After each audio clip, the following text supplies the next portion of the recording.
So class, good morning po. CS1B. Good morning po. Good morning po. Lahat po ba na-download na yung ano? Or yung may mga PC sa bahay, na-download nyo na yung Workbench, MySQL?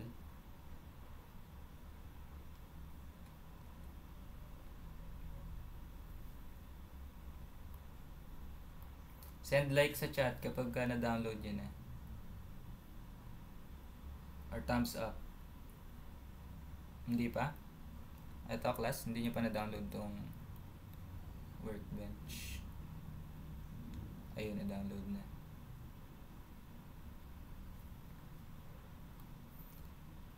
So class, start na po tayo ha.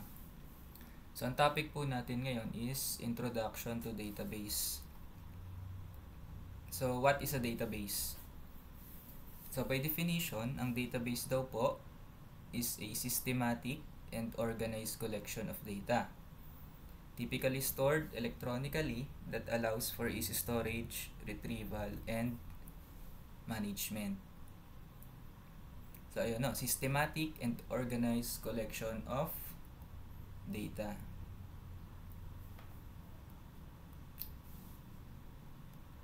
So what is a database composed of?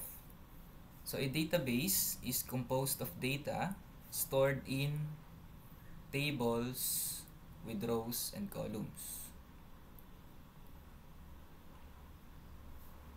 So isang database daw pa is composed of tables. No, hindi lang isang table. So isang database, meron siyang or pwede siya magkaroon ng multiple tables. No? Ang database daw po is collection of tables with rows and columns. So, ang database daw po ay managed by a database management system or DBMS. So, ang example po ng DBMS ay MySQL na.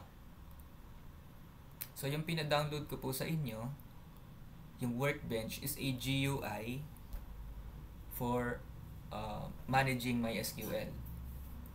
No, so yung MySQL, siya yung database management system. Si Workbench, siya yung GUI para makapag-communicate tayo dun sa database. No, hindi tayo naka-console. So class, malinaw po ba yung ibig sabihin ng database?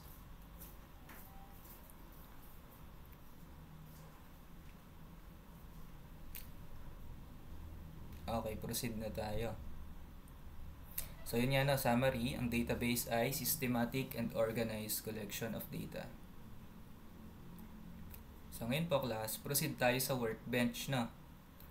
Open natin si Workbench. Ngayon, may nakita po ba kayong connection dito tapos ang pangalan ay root? R-O-O-T? Meron kayong ganito kahit isa? Kapag wala, pwede kayong mag-add. Click nyo yung add. Then, yung connection name, lagyan natin, no? Let's say test. Oops. Meron na daw. Test 2. Test 3. Oh my God. So, ayun. Pwede tayong mag-create ng connection. So, click lang ako ng isa dyan. And yun, hindi na siya nanghingi ng password sa akin. Pero typically, manghihingi siya ng password. Let's say, for example, itong root. Ayun, nanghihingi siya ng password. So, during installation, tsaka natin ilalagay yung password. Tama ba? Nung in-install nyo itong Workbench, nanghingi siya ng password. So, tama. So, ngayon class, pag nag-open kayo ng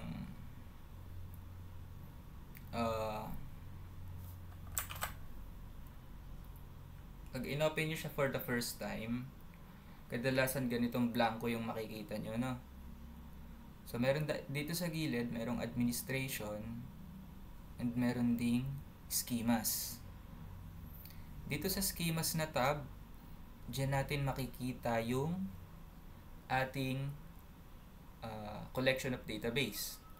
Sa case ko, ayan, marami akong database na kinreate dito. Kapag sa inyo, kapag bagong install yan, kadalasan na makikita nyo lang dyan is etong sys at saka Sakila, no, yung sample database dun sa workbench. So ngayon, para makapag-start tayo sa pag-create natin ng database, sige, recorded naman tong class natin, so pwede nyong balikan to. So para makapag-start tayo sa pag-create ng database, kita nyo po ba yung mouse ko kung saan ko nina-navigate? Ayan, kita. So itong button dito, click natin siya. And yun, magke-create siya ng ganitong parang notepad na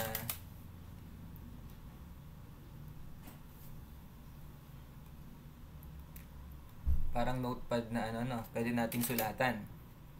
So ngayon, class, meron akong sinend na link sa GC natin. Nakita nyo po ba yung link na yon?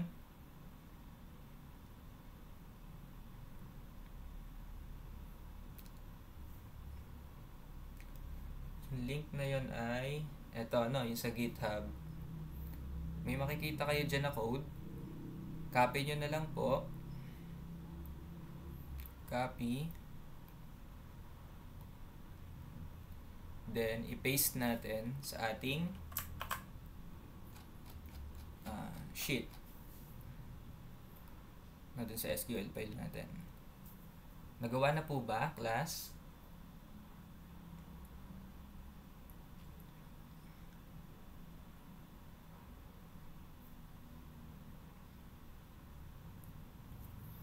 So, dun sa mga hindi nakasunod, meron akong sinend na link dun sa ating GC.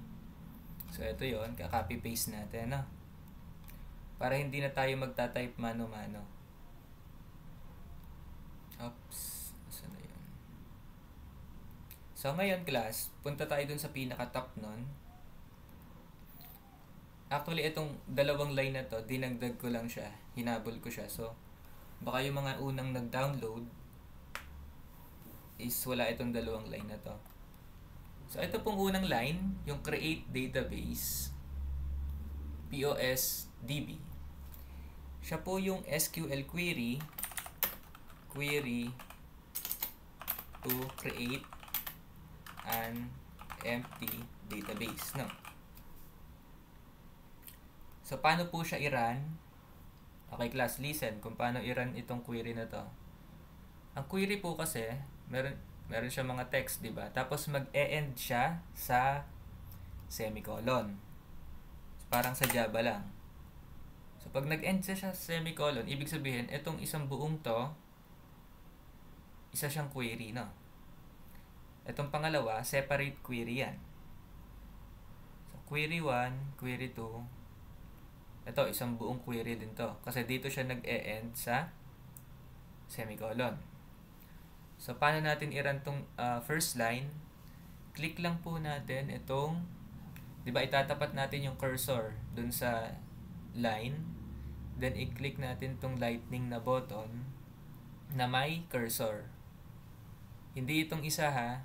Ito po, no. Yung may cursor na lightning button. Na icon pala.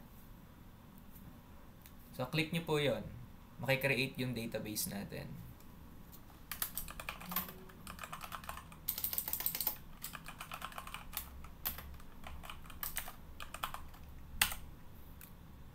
Nag-run po ba, class? Na-run nyo po yung create database?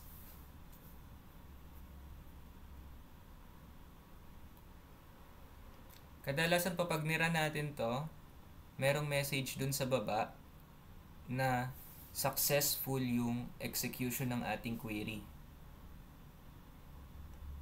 Na-run po ba yung first line? successful po yung run. Anybody?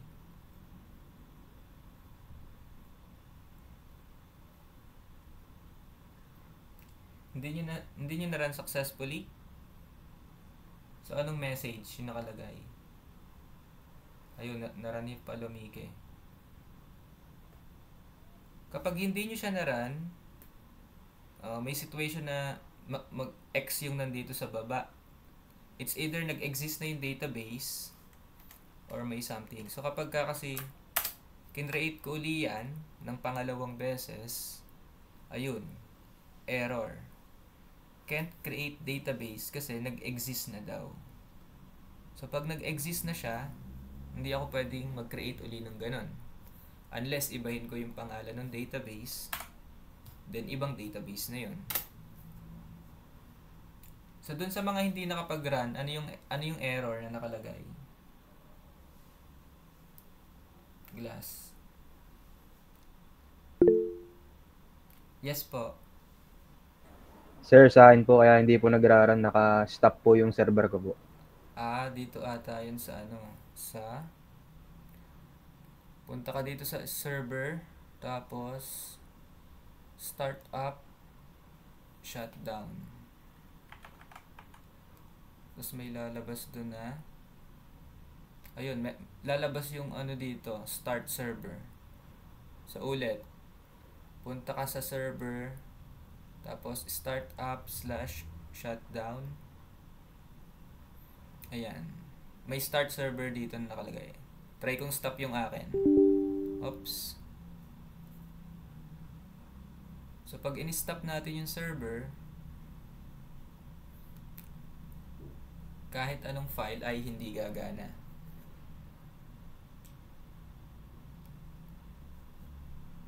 Ayan, naglag na nga yung PC ko nung pinatay ko yung server.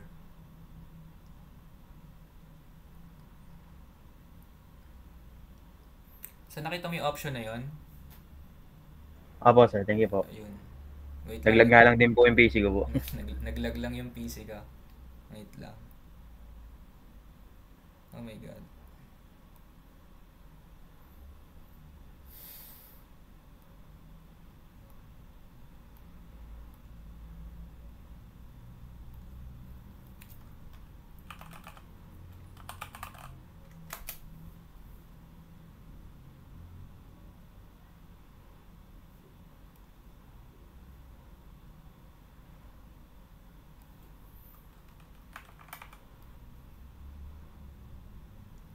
So, ayun, na-run mo na siya nung na-start mo yung server. Ni-restart ko po yung MySQL sir, naglalag po. Sige. Ngayon class, pag na-create natin yung database, kadalasan hindi yun magre-reflect agad dito sa gilid. Kailangan natin siyang i-refresh. Pag ni-refresh natin siya, tsaka nyo lang makikita yung kinreate nyo na database. So, yung refresh icon is itong yung maliit na icon dito. So, halimbawa, mag-create ako ng panibago, POSDB2. Execute ko yan. Ngayon, hindi siya lumabas dito. Pero pag ni-refresh ko, ayun, meron siyang number 2 dun sa gilid. So, kailangan siyang i-refresh para mag-show yung database natin. Ngayon, class, ayan po, pag in-expand natin yung sa may database natin, meron dyan table, views, stored procedures, and function. Pero mga explore lang natin dyan sa ngayon is yung tables na part. So currently, wala pong table sa ating database. Doon po papasok yung create table na query. So, paano po mag-create table? Unang-una po kailangan is na-execute natin yung use. Pag in-execute natin tong use, makikita nyo, maha-highlight yung database name natin sa gilid. Na-try po ba yung use? May nakatry po ng use database name.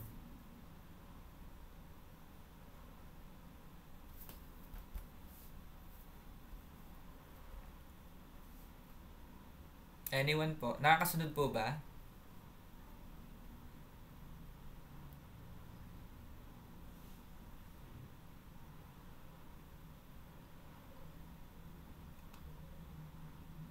Class, anyone? Nakakasunod po?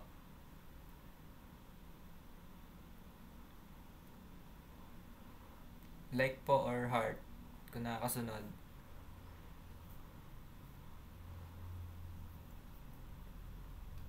So, ayun, proceed tayo.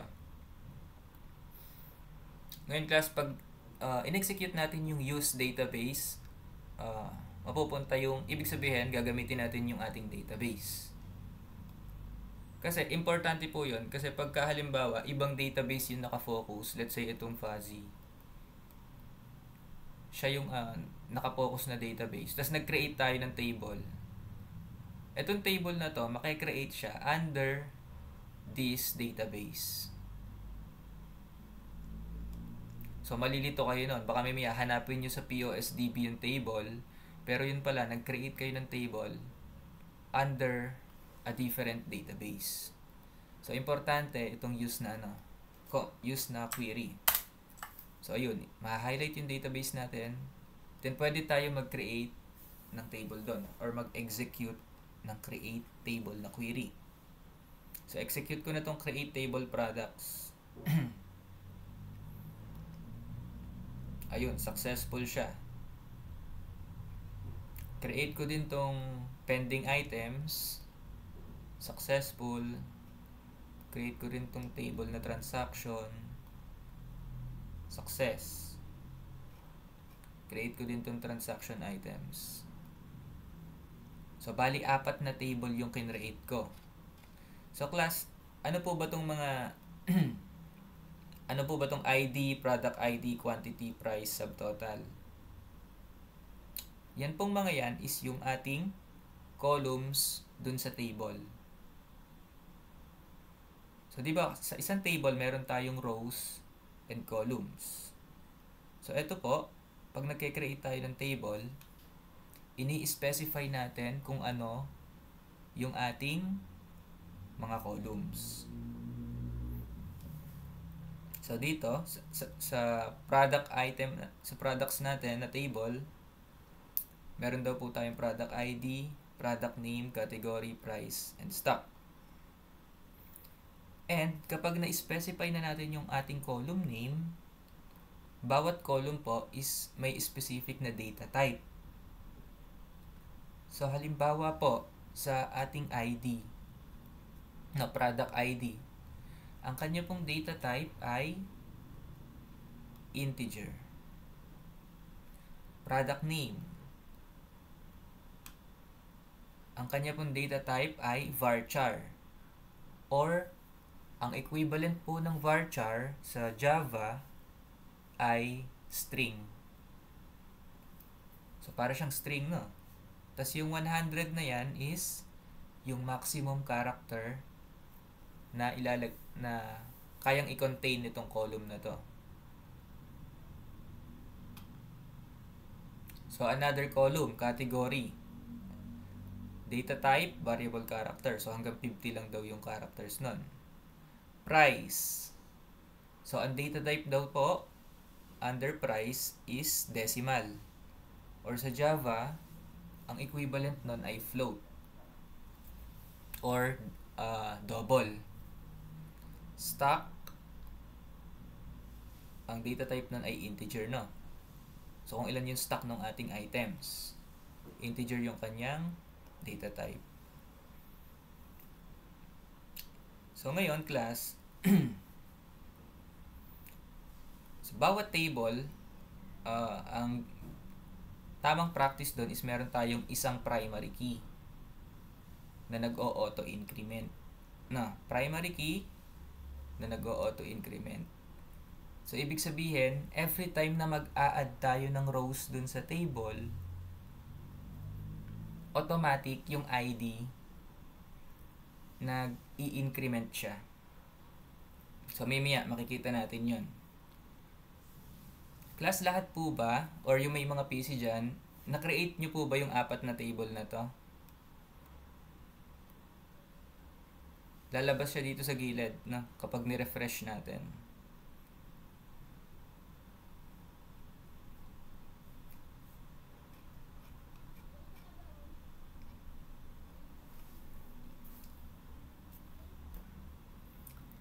So ngayon class, meron tayong na-discuss natin yung create table na command. Ngayon halimbawa may gusto kayong baguhin or may gusto kayong column na idagdag, pwede tayong gumamit ng command na drop table. Ibig sabihin, delete nyo yung table. Halimbawa ako, gusto kong i-delete yung product na table. Ayun. Na-drop ko yung table na products. Halimbawa, gusto ko siyang dagdagan ng column. Let's say, gusto ko magdagdag ng supplier. Tapos, varchar.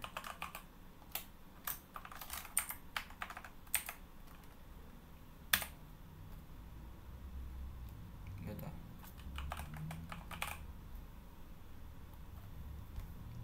So, pwede yun, no? Pwede tayo magdagdag ng column. Gagana rin yung ganitong klaseng format, no? Automatic lang na merong ganito eh. Yung parang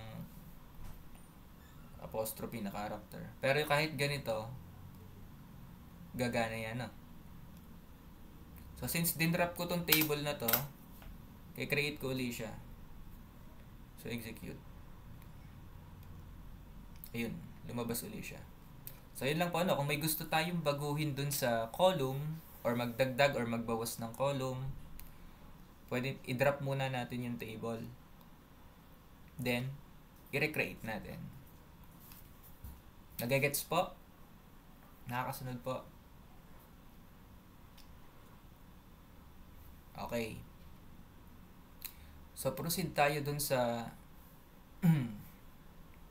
sa isa sa mga pinaka basic na command ng SQL. Ito yung tinatawag na CRUD. Kung familiar kayo doon, CRUD.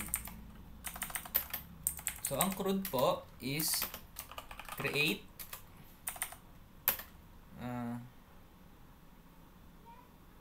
oh my god, hindi ko alam yung CRUD. Pero, insert update delete create, hindi, select to. Actually, hindi na ako familiar dun sa term na CRUD na yan, pero yung letter C daw dyan is create. Sa akin kasi ito, select, insert, update, delete. So yung select po is para makita natin yung laman ng table. So tapat ko yung cursor ko dito sa products. So meron na tayong table na products na. Tapat ko yung cursor dyan, then execute. Itong icon na may cursor, na lightning icon na may cursor. So walang laman yung ating table, pero gumana yung select command. Ngayon, so yung insert naman is para makapaglagay tayo ng laman dun sa ating table. So let's say gusto nating maglagay ng data dun sa ating products table. So ito po yung command, insert into products. So yung products is yung ating table name. Then i-specify natin yung column. Product name, category, price, stock. So, 4 yun, no? 1, 2, 3, 4. 4 na column. Pero mapapansin nyo po, dito po sa baba, meron tayong 5 column. Product ID, product name, category, price, tsaka stock. So, bakit hindi siya equal? Yun nga po yung sinasabi natin na kapag si ID po ay naka-auto-increment, pag naka-auto-increment siya, hindi na natin kailangang i-specify yon pag nag-i-insert tayo. Automatic, magkakaroon siya ng value. So, let's say, i-execute ko tong insert command na to. Oops. Ayun, successful. So, tingnan natin if na-insert siya using the select command. So, ayun, number 1. So, nadagdag siya dun sa ating table. Tapat ko yung cursor ko dito sa pangalawang insert. So, it's a different product. Execute ko siya. Ayun, success. Tingnan ko kung nadagdag by running this select command. Control, enter. Ayan. So, dalawa. So, nakita nyo po yung product ID. Nag-auto-increment siya. So, kung yung una, 1. Pangalawa naman, number 2. So, hindi na natin kailangang i-specify dito na mag-i-insert tayo ng ID na naka-auto-increment. Class, nakakasunod po ba?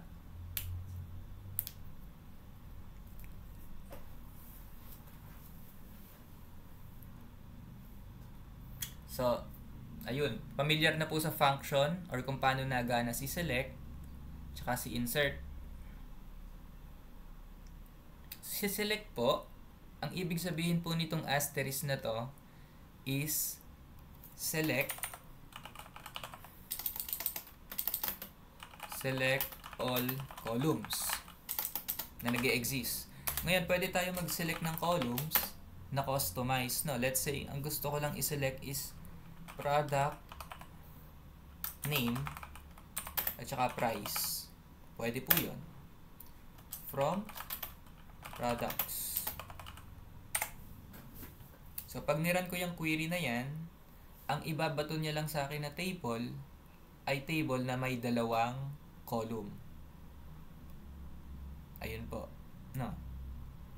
Product, name, tsaka price. So, dalawang column lang yung binato niya sa akin. So, pwede po kayo select all, or select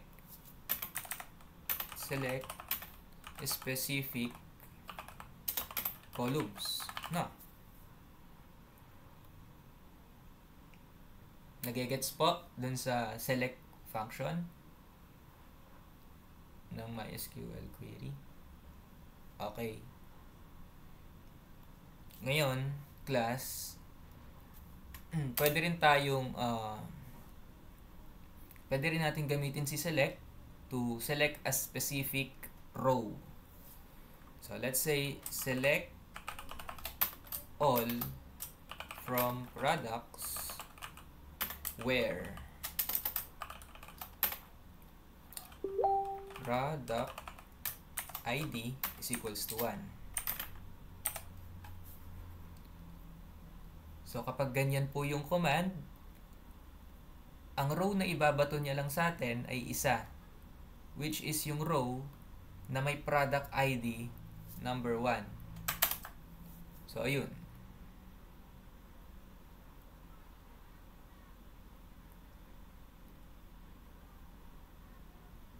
So, yun po. Ganun po nagana yung where. No? Kapag nag-specify na tayo ng condition, which is product ID number 1. Pwede ring magbago yan. Let's say, for example, ang gusto nating makita is product name is equals to, let's say, milk or Milo. Pag niran ko yan, ayun. So, class, nagegets po ba yung function ni where doon sa ating select command?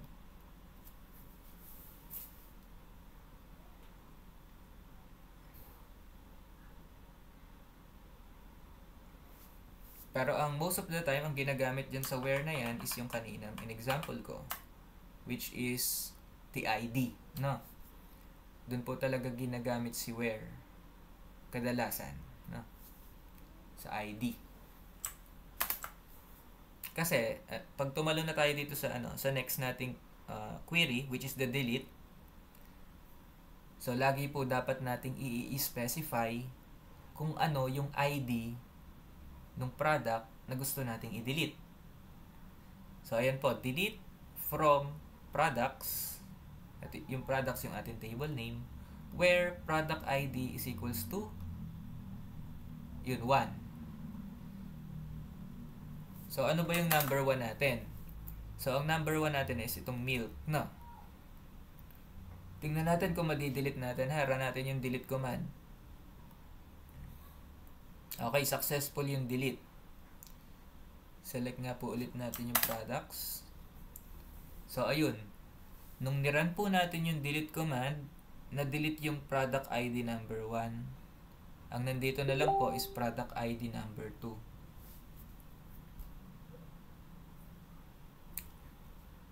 Nagigets po yung delete command.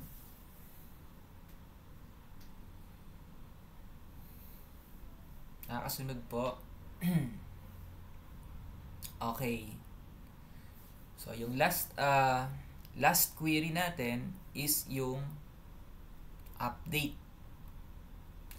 So, let's say, gusto kong gawing all caps yung Milo. Gusto ko all capital siya. So, update products, set product name is equals to Milo. So, pag niran ko yan, successful, then select ulit, select all from products. Ayun, naging all caps siya. Pwede naman sa price, di ba? So, yung kanina,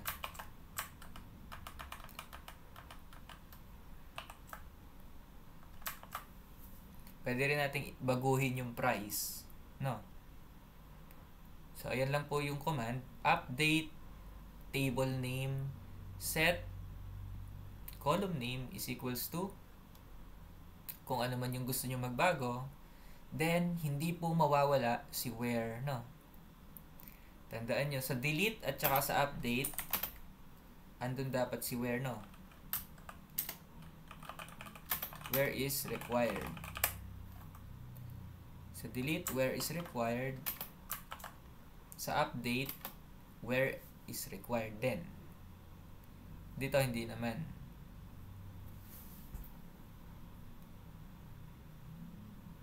So, class na gagets po yung function ni update. Malinaw po ba kung paano nagpa-function si update?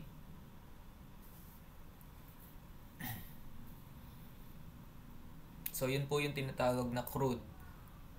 Hindi ko lang alam yung ibig sabihin ng mga letters doon. Pero, ang ano po nun is insert, select, delete, update.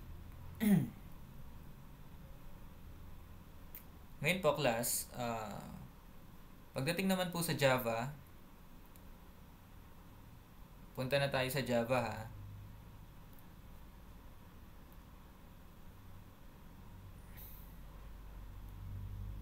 If download nyo yung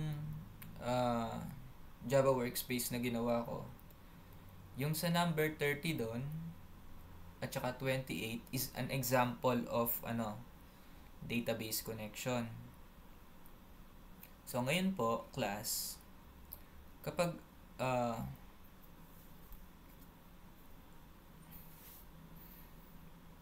i-connect natin yung ating project folder sa database, kailangan po nating i-reference yung library ni MySQL. So, paano po yun? So, kung dinownload nyo yung workspace ko dyan, makikita nyo yung number 28 at saka number 30, meron siyang error or meron siyang X na maliit. Tama po ba? May error siya or may X.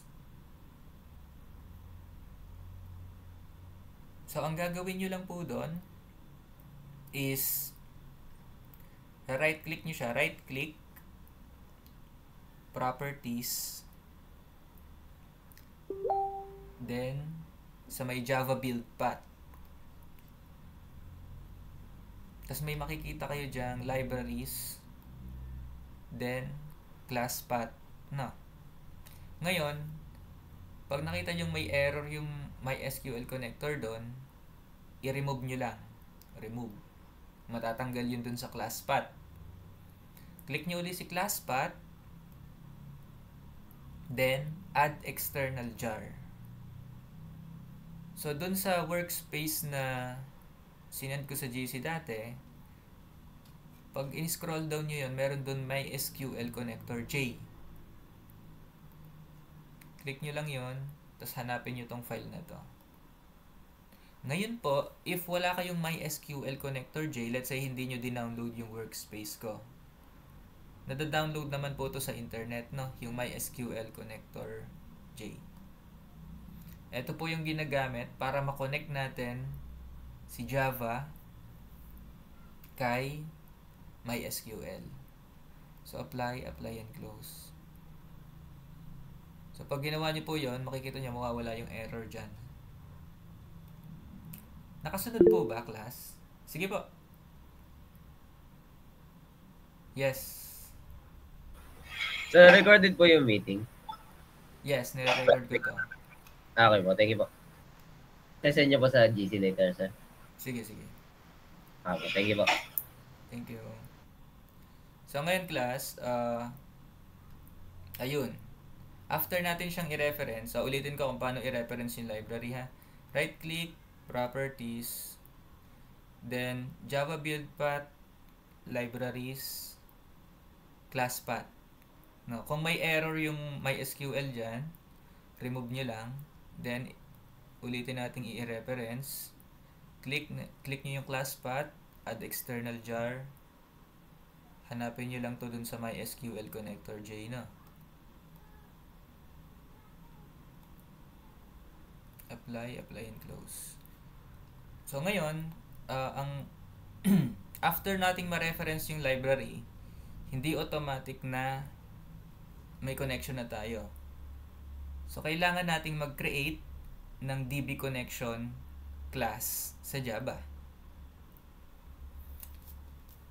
So, itong DB connection class na to, in-AI ko lang yung code nito, no? Kasi mahirap talagang sauluhin to eh. Iba-iba yung format kapag natalon tayo ng programming language. Pero ang kadalasang hindi mawawala doon na part is i-specify natin yung user, password, at saka database na gagamitin. Na, user, password, database na gagamitin. So, sa case nyo, halimbawang hindi kayo nag-create ng custom user sa Workbench. Ang user nyo po ay root. Tama po ba? Root yung user nyo. So, kung root yung user nyo, babaguhin nyo yan dito sa user. Gagawin yung root. Diba? So, kung halimbawa, ano yung database na gagamitin nyo? Let's say, hindi naman BooksDB. POSDB. So, okay na, no? Naset nyo na yung So, kung ano man yung password nyo, baguhin nyo din yung password.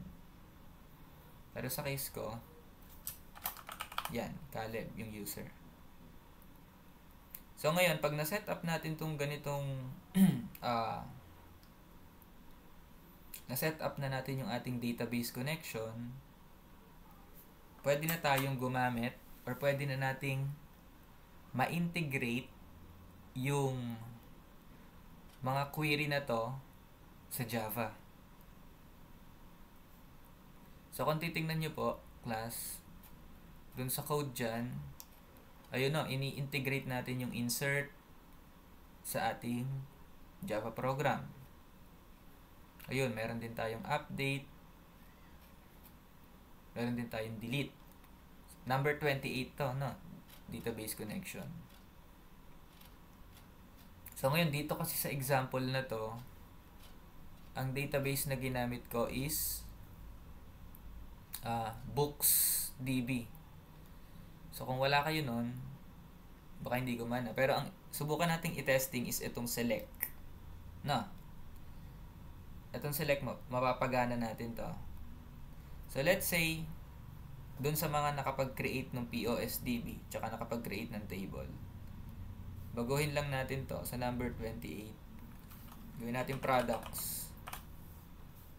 Ayan. Tapos, select sample. I-call natin siya ngayon dito. So, ano yung database connection natin? Pangalan ko, password, tapos pangalan ng database. Tingnan natin kung may execute siya. Select all from products.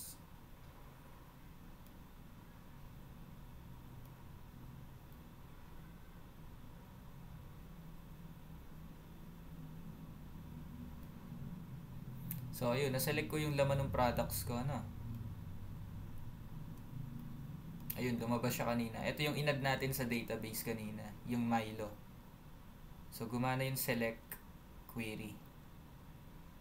Ngayon, meron tayong query dito na hindi lang select, meron tayong insert. Kaso, itong insert book is para sa BooksDB to eh. So, kung gusto nating mag-insert dun sa product, marami tayong babaguhin. Isasakto natin to doon sa column number ng product. So, ilan ba yung column number ng products? 1, 2, 3, 4. Product name, category, price, tsaka stock. So, balik dun sa code. Product name, string, product name. Yung pangalawang column, category, string din yun. Category. Tapos, price, double, naka-double yun since decimal ang price natin. And stock, integer. Delete ko na yung sumobra dyan, i-delete na natin. So ngayon, i-adjust ko rin itong query dito sa baba. So in-adjust natin yung parameter, in-adjust natin yung adjust din natin yung method name, and lastly yung query. So insert into product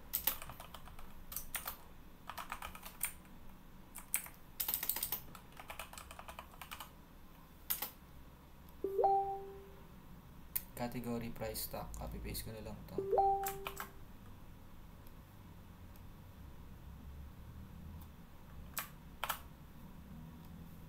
So in-adjust natin yung code. Product name, category, price, stock. Tapos since apat lang yan, apat lang din dapat tong question mark. Delete na to. Set string, set double. Set in. Tama. So, ito is product name. Ito ay category. Ito ay price. Then, ito ay stock. So, ayun. Wala nang error. Sumakto siya. So, sinakto ko lang yung data dito based dun sa number of columns ng aking table. So, kung apat doon, apat din dito. So, try natin gamitin tong method na to, no? Na insert product. I-call natin siya sa main method.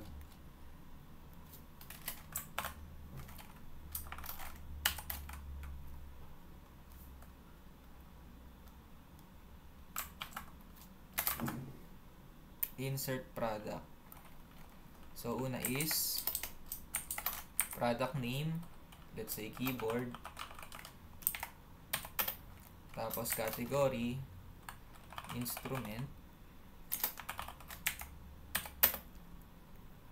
price niya is, let's say, 700, stock 15.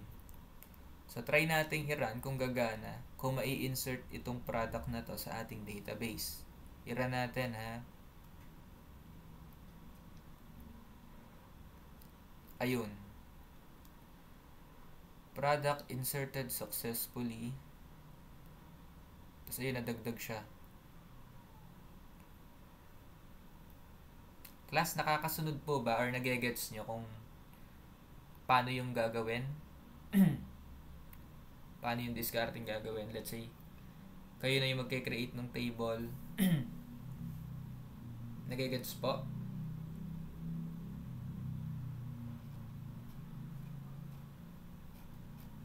Babago-baguhin nyo lang yung values dito. Depende dun sa number of columns nung table. Tsaka data type. No? Kung string or kung varchar yung data type dun sa table natin, di ba itong products, ang data type niya is ng product name ay varchar. So, ibig sabihin nun, ang equivalent nun sa programming or sa Java is string. No. Category natin, ang data type ni category is varchar. Ang equivalent nun ay string. Tapos yung price naman, naka-decimal siya. Ang equivalent nun is double or float. Tapos lastly, yung stock, integer. Integer type siya. So, integer din. So, ngayon, ito po class is console. Tapos, ang pinapaproject ko po sa inyo is GUI. No? So, paano yung diskarte pag sa GUI? So, let's say meron tayo ditong etong number 30 is example ko ng GUI, no? So, ayun din, same approach. Magke-create tayo nung ating database connection class. Then, i-reference din natin yung ating MySQL connector J dun sa Java build path, libraries, class path. No? So, after no, nakaset up na yung ating database connection. So, ngayon, paano po yun sa window builder na GUI? Si window builder po, kailangan natin siyang i-install dito. Punta kayo sa help, then install new software. Tapos itong naka-highlight na to, yung work with, ang siselect natin doon is yung all available sites. So ngayon po medyo malagyan. No, intay-intayin lang natin. Tapos dito po i-type natin window. Lalabas na si window builder dyan, no? Pag tinype natin. Medyo matagal lang kasi nagamit siya ng internet connection. Oops. So, ayun, lumabas yung mga window builder na window builder related na files. Check ko lang lahat yan. Then, next, install. So, kapag na-install na yon, restart nyo yung Eclipse. Then, lalabas yun dito, ano? Pwede na natin siya, pwede tayo mag-create ng GUI. So, paano po yon? Right-click, new, then other. Then, mag-create tayo ng, lalabas dun yung window builder. Expand, swing designer, J-frame. Select nyo yung J-frame. Then next, so anong pangalan ng window natin? Let's say, test. Hindi ko yung finish na yan. So lumabas siya dito, ano, nadagdagan tayo ng isang class dito, which is yung kinreate ko na J-frame. So class, makikita nyo, panay code lang yan, no? Pag ni-run ko yan, click ko yung run, empty. Walang laman. Wala siyang laman. So, saan ko makikita yung designer nun? So, dito po sa baba, meron tayong source and meron tayong design.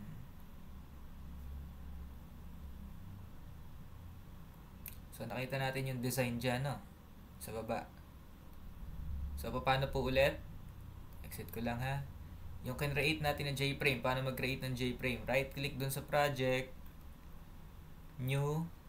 Tapos, other. May lalabas na ganito. Tapos, hanapin natin yung window builder na folder. Swing designer. Tapos, JFrame. Next. Tapos, specify natin yung pangalan ng JFrame natin. Then, click finish. Lalabas siya dito sa gilid. So, yung initial ano niya is wala siyang laman, no? Meron ditong source, meron ditong design. Click natin si design. So, empty siya. Ngayon, class, kapag ganito, ang unang dapat natin gawin is to set the layout as absolute. Kasi po, kapag halimbawa naglagay tayo ng button dyan, let's say gusto ko ng button, nandyan siya sa gitna, na hindi ko siya madrag, hindi ko siya magalaw. Ngayon, pag sinet ko si layout as absolute, click ko yung absolute, i-apply ko dyan, maigagalaw ko ngayon si button, no? So, mas convenient pag absolute yung layout. Mas mabilis yung development. So, after nun, let's say, ayan, meron tayong JFrame. Pag nira natin yan, ayun, nagpapakita ngayon si button. Ngayon, class, pag nagawa tayo ng system, kadalasan is we will work with multiple panels. So, halimbawa, gusto kong magpalabas ng isang panel by clicking a button. Gusto kong magpalabas ng isang panel by clicking a button. Ang gagawin ko lang po doon is mag-create pa ako ng isa pang panel. Right-click, new, other, tapos JFrame. Next. Tapos JFrame test 2.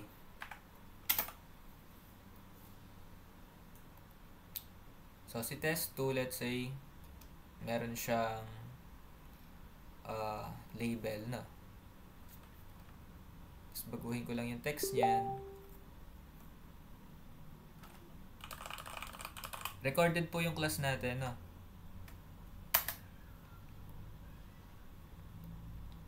So, ito si panel 2. Gusto kong palabasin tong panel na to by clicking a button. So, punta lang ako dito sa isa kong panel. Iraran ko siya.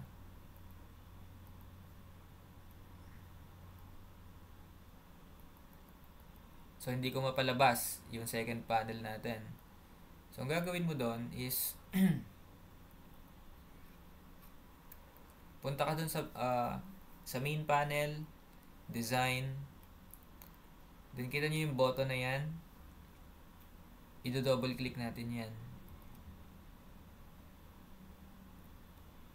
Pag dinouble click natin si button,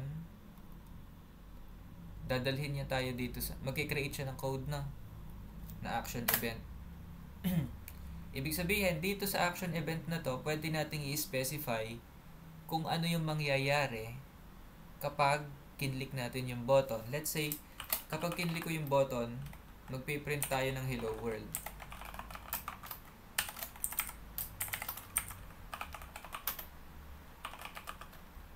Ayan, no? So, subukan nga nating i-run tong code na to.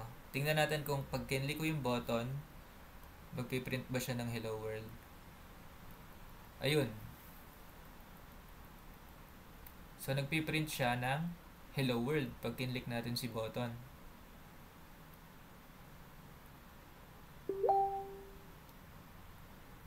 So ngayon, ang gusto kong gawin is pag kinlik ko yung button, mag-show yung pangalawang panel. So paano yon? Create lang tayo nung object ng panel na yon. Test2 is equals to new test2. Kasi gusto kong palabasin yung panel ni test2. Tapos, p.set visible.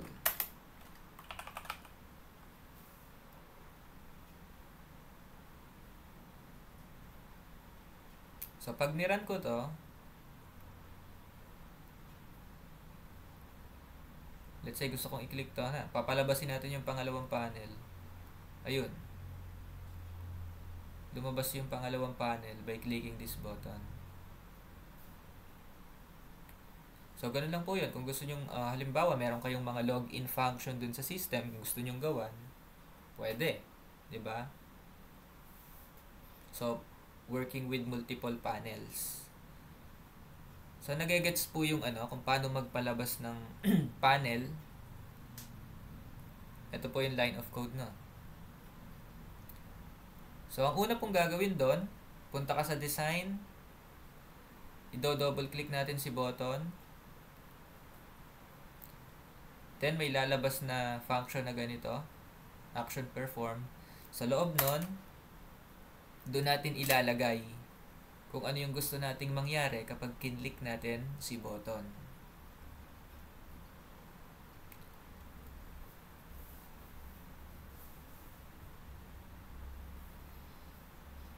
Okay. Nagigets po ba, class? Nakakasunod po. Recorded naman to, in case na medyo nalabuan kayo sa ibang bagay.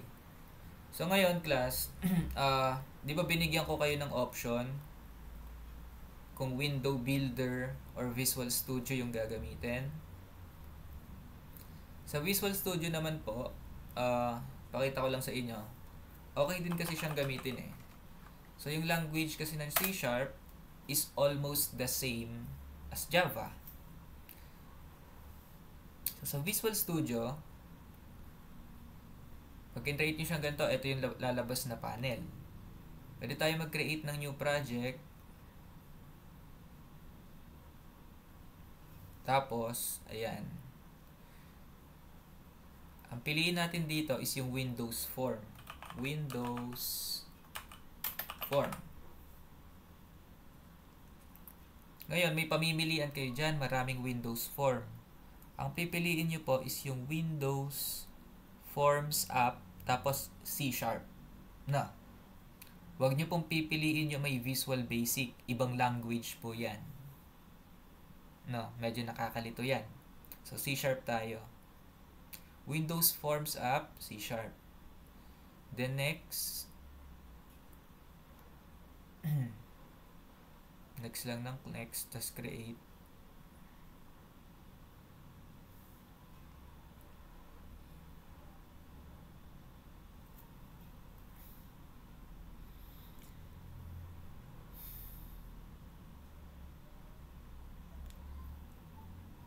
So, medyo malag gamitin tong Visual Studio. Napakabigat nito sa memory eh.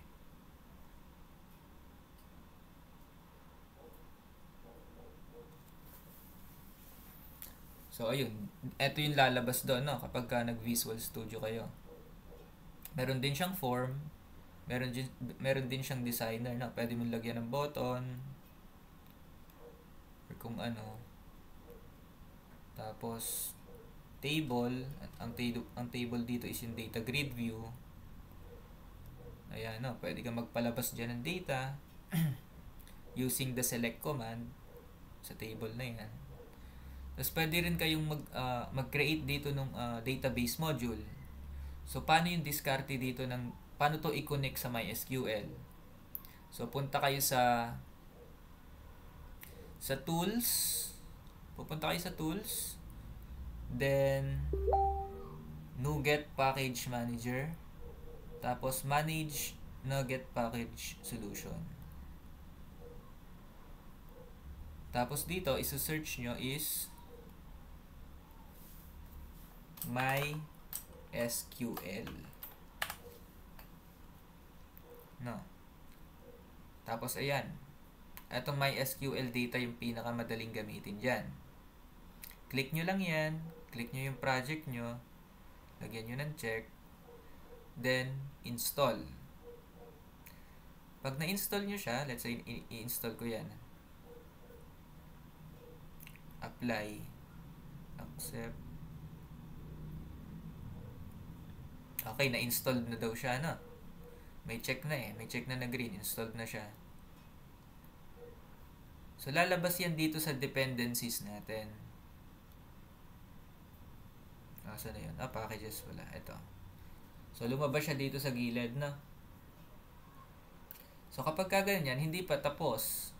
Parang ano lang yan. Parang may SQL connector J dun sa dito sa ating window builder, no? Parang yung ni-reference ko lang yung library. Kailangan din mag-create tayo ng dito nag-create tayo ng module, di ba? DB connection. So dito magke-create ka din ng DB connection. So add class. Class lang, no? Oops. Rename natin DB connection. Ngayon, class, walang laman tong DB connection. So, ang diskarte dyan, i-AI nyo na lang yung code. Sabihin nyo, connect C# to MySQL data. No? Mahirap naman kasi sa uluhin yung code dyan eh. So, pero ang magiging structure din ng code nyo doon is parang yung DB connection dito. Maiksi lang din. Doon i-specify kung ano yung database, ano yung user, ano yung password. Tapos ayun, tuloy-tuloy na yan. Na drag and drop na lang yan. Halimbawa, gusto nyo lagyan ng combo box. Mabilis lang yan. So, meron kayong option to use Visual Studio. Meron din kayong option to keep using this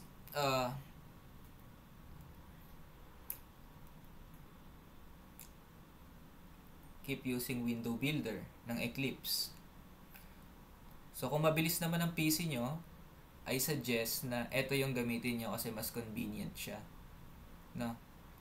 Yung ating Visual Studio community. Kung trip nyong mag-Java din kayo. Ngayon, class, sample ko lang sa inyo yung nagawa kong project about POS na. Dito kasi sa window builder, isang pwedeng maging trouble nyo dito kapag nagpo-program kayo is having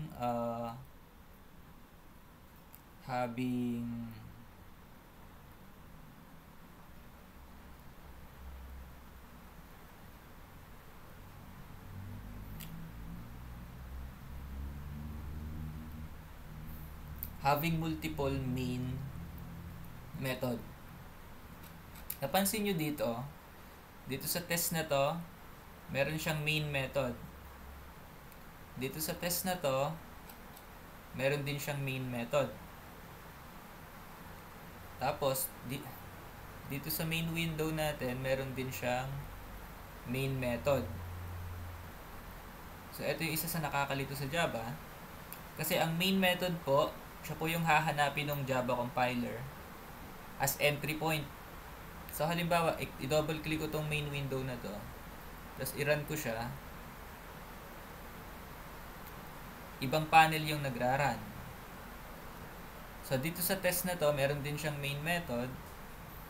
Pag ni-run ko siya, iba naman yung nagra-run. Click ko tong test 2. Run ko yung main method.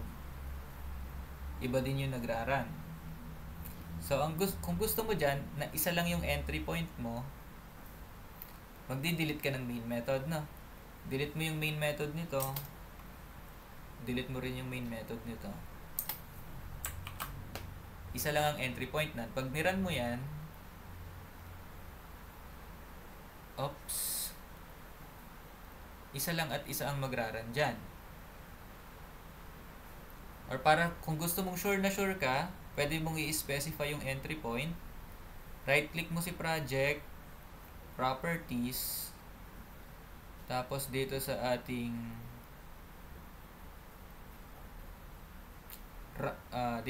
run debug settings, tanggalin natin tong mga ayaw natin na main method, no. Isa lang yung entry point. Apply and close. So kahit anong i-click ko dyan, isa lang yung entry point natin. Yung main method lang ng main window. Na. So yun po, dapat kadalasan sa isang program, isa lang po yung main method, no, sa program ng Java.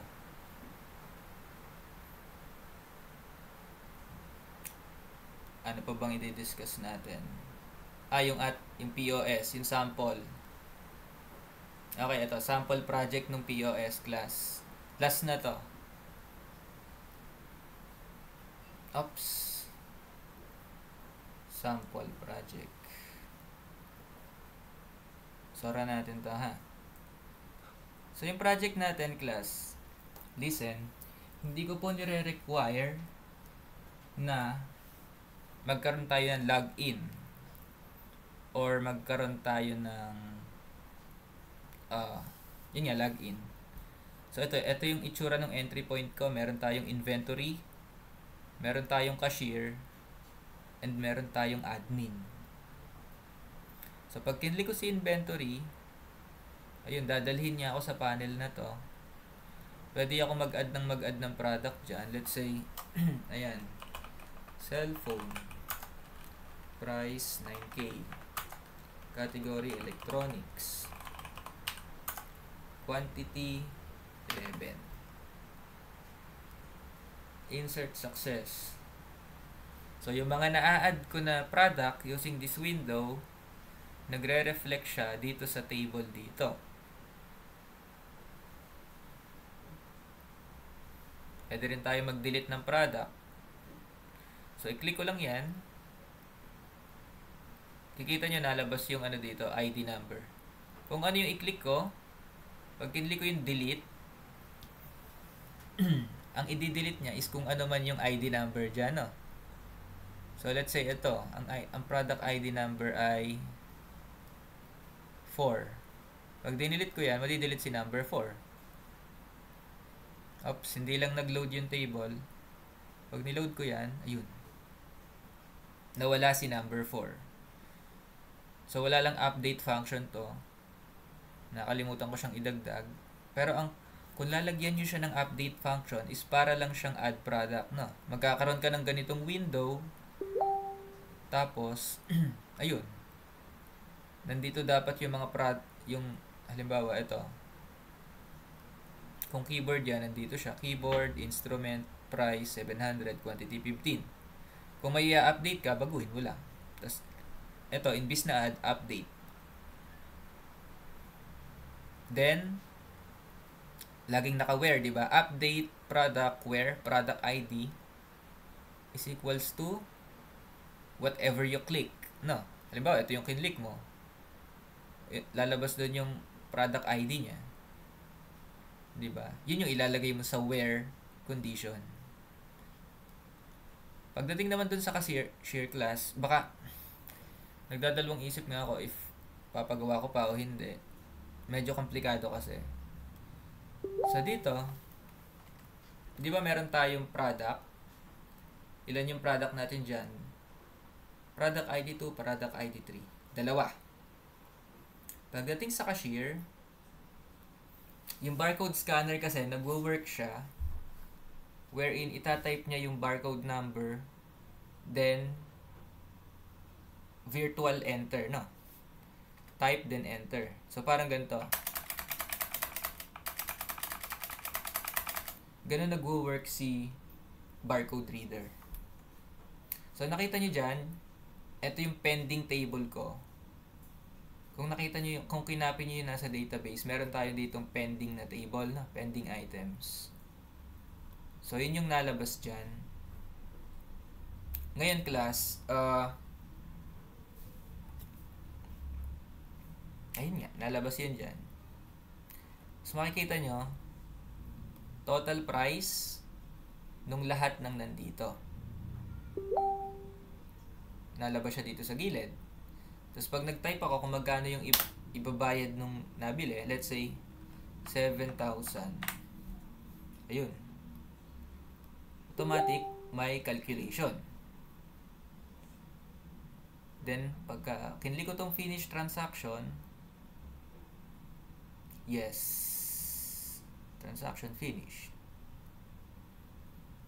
I-clear nyo yung table, i-clear nyo yung mga values dito. Then, yung transaction na yon, lalabas siya dito sa admin na nakikita siya. Ito siya. Di ba sabi ko pwedeng i-void yung transaction? So, ito, medyo, hindi ko pa napupulido yung admin. Pero yan, pwede siyang i-void. Ayun. Voided. Sa cashier, ayan. Pwede tayo mag-add yan. Pwede tayo mag-remove.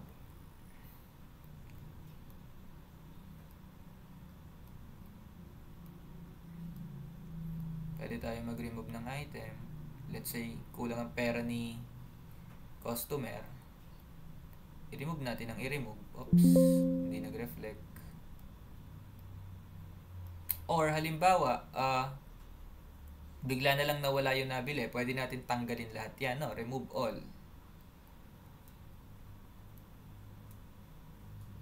So, ayun.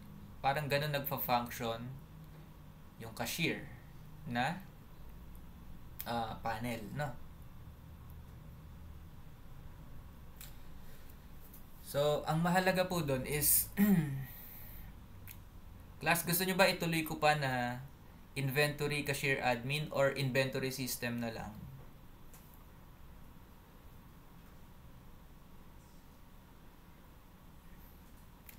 Ano pong gusto nyo, class?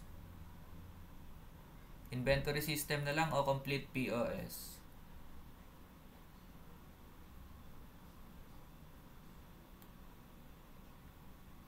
Hello po. Pero kung gusto nyo ma-challenge yung sarili nyo, complete system. Kasi masyado madali yung inventory. Sir, I think Inventory system po.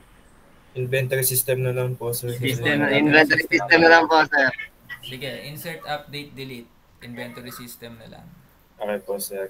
Optional na lang po yung cashier tsaka admin po, sir. Optional na lang yun. Okay po, sir. Thank you. Tapos, regarding po sa groupings, masyadong madami yung by 5. So, baka pwedeng mag-solo and by 3s. No, maximum of 3 people.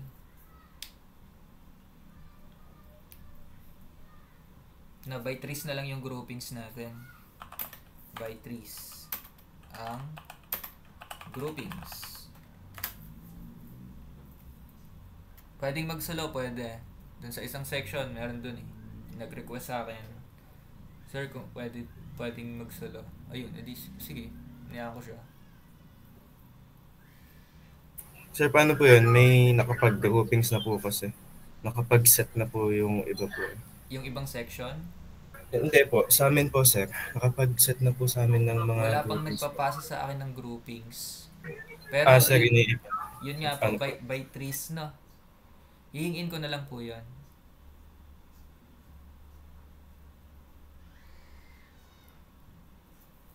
So, ayun.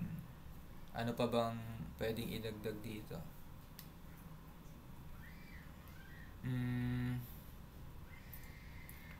So, yun, ano pa na? Inventory system na lang, no? Kung gusto nyong gawin yung cashier tsaka yung sa admin panel, kayo na po yung bahala. Na. Tapos, ano pa ba? Regarding po sa midterm exam,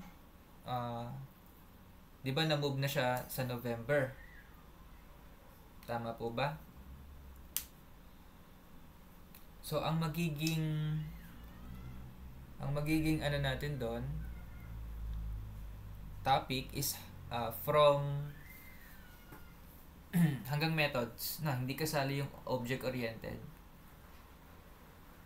Hanggang methods lang tayo, no? So, ayun. Yung operators natin, di ba meron tayong tatlong operators, arithmetic, logical, tsaka comparison operator. If else, for loops, arrays, methods. No, doon po iikot yung exam. Tapos,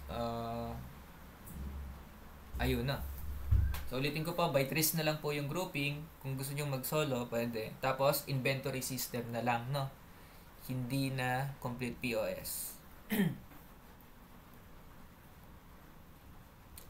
Ang pwede pong gamitin, window builder ng Eclipse, NetBeans, or Window Forms app. Okay, malinaw pa, wala na pong tanong. Any questions po bago natin i-end ang meeting?